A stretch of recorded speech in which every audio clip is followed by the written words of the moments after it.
दोस्तों ऐसा कहते हैं कि आवश्यकता ही आविष्कार की जननी होती है, लेकिन जरूरतें तो कभी खत्म नहीं होती। इन जरूरतों को पूरा करने के लिए हमेशा से ही नए नए आविष्कार होते आए हैं, जिन्होंने समय समय पर दुनिया की सूरत को ही बदल दिया। कुछ आविष्कार ऐसे भी हैं जो कि दुनिया भर में बेहद ही लोकप्रिय हैं, और कुछ जिन्हें लोग भी काफी ज्यादा पसंद करते हैं, लेकिन उन्हें खोजने वाले आविष्कारक खुश नहीं है, क्योंकि उन्हें अपने आविष्कार पर पछतावा है। ऐसा क्यों, आपको आगे इस वीडियो में सारा कुछ पता चल जाएगा। तो दोस्तों आगे इस वीडियो में हम आपको बताएंगे दुनिया के 10 ऐसे आविष्कारों के बारे में जिनका आविष्कार करने के बाद आविष्कारकों को काफी अफसोस हुआ है।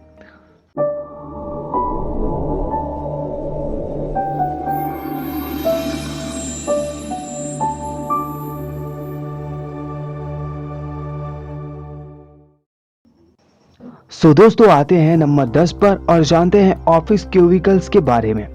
दोस्तों कार्यालयों में क्यूबिकल्स की व्यवस्था को 1964 में डिजाइन किया गया था। इसका डिजाइन तैयार करने वाले शख्स का नाम रॉबर्ट प्रोपर्स्ट था। रॉबर्ट ने अपने डिजाइन को एक्शन ऑफिस नाम दिया था। कर्मचारियों को निजता देने और काम की उत्पादकता बढ़ाने के उद्देश्य से इसे डिजाइन किया गया था। लेकिन आज कार्यालयों में सबसे ज्यादा प्रसिद्ध क्यूबिकल की इस व्यवस्था को खोज करने के 33 सालों बाद वर्ष 1997 में रॉबर्ट ने कहा था कि बड़े और खुले कार्यालयों में क्यूबिकल सिस्टम रखना पागलपन हो सकता है। उन्होंने ये भी कहा कि मुझे अफसोस है कि मैंने ऐसा कुछ डिजाइन किया। दोस्तों आता है हमारा नंबर 9 पर डायनामाइट।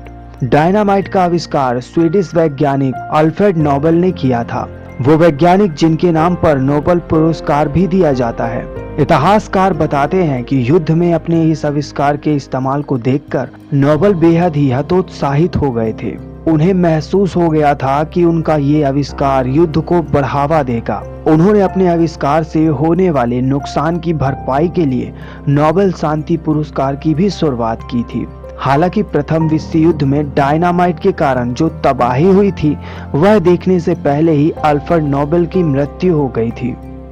दोस्तों अब आता है नंबर 8 पर हमारा एटम बम। अमेरिका के मैनहट्टन प्रोजेक्ट की देन एटम बम।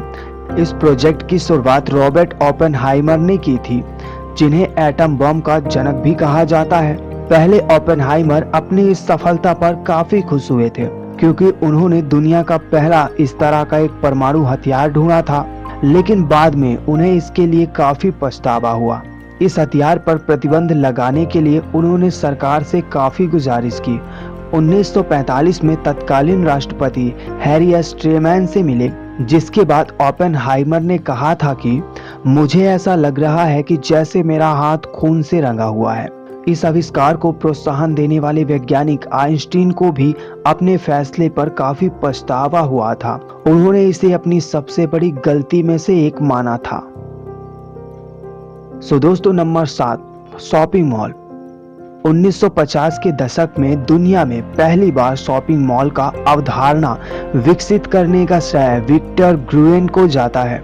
उनका जन्म यूरोप में ही हुआ था। उन्हें अमेरिकन शॉपिंग मॉल का जनक भी कहा जाता है। उन्होंने एक ऐसी जगह की कल्पना की जहां खरीदारी और सांस्कृतिक एक छत के नीचे ही मौजूद हो।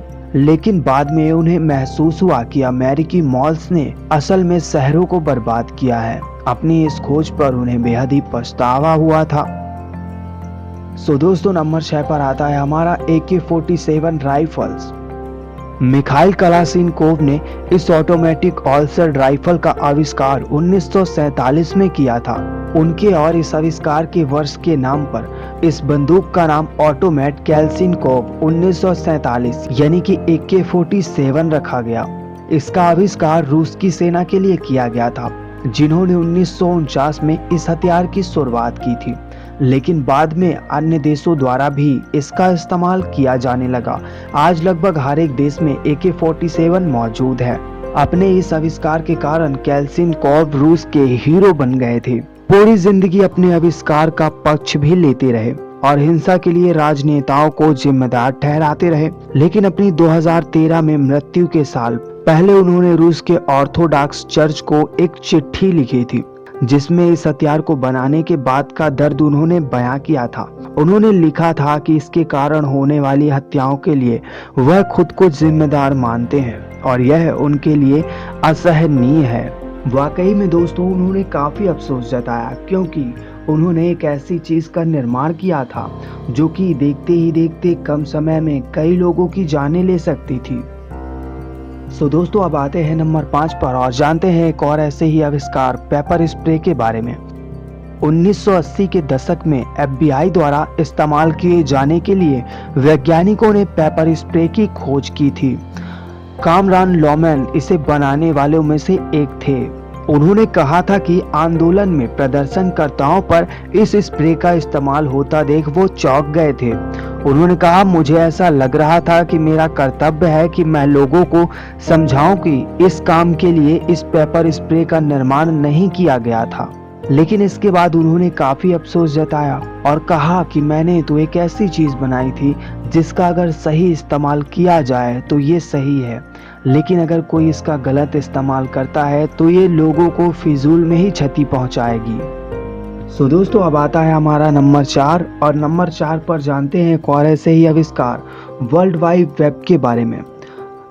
दोस्तों इंटरनेट के जनक कहे जाने वाले प्रोफेसर टिम बर्नर्स-ली ने 1989 में वर्ल्ड वाइड वेब की एक खोज की थी। ये वो आविष्कार था जिसने दुनिया के काम करने के तरीके को बदल कर रख दिया, जो कई नए आविष्कारों का आधार बना। लेकिन ली अब इसके जरिए होने वाली गैरकानूनी हैकिंग, फर्जी खबरों और अन्य विध्वंसक गतिविधियों से परेशान है। 2018 में ली ने एक इंटरव्यू में कहा था कि मेरे आविष्कार के कारण होने वाली विध्वंसक गतिविधियों को देखकर मैं बेहद ही निराश होता हूँ। मुझे ऐसा लगता है कि मानवता की सेवा को बेहतर बनाने में इंटरनेट फेल हो गया है, क्योंकि मैंने तो एक ऐसी चीज का निर्माण किया था जो कि लोगों के काम और उनके जीवन को सरल बनाए, न कि किसी को क्षति पहुंचाए या किसी को उससे कोई परेशानी का सामना करना पड़े। दोस्तों नंबर 3 पर जानते हैं लैब्राडोडल्स के बारे में। आपको बता दें, दरअसल कुत्ते की यह एक प्रजाति है जो कि काफी बुद्धिमान और काफी प्यारे होते हैं, जिनके बाल कभी नहीं गिरते। ये लैब्राडोर और पूडल की फ्रांस ब्रीडिंग से तैयार हुए थे। ये नई प्रजाति विकसित करने वाले शख्स हैं वॉली कॉनरॉन।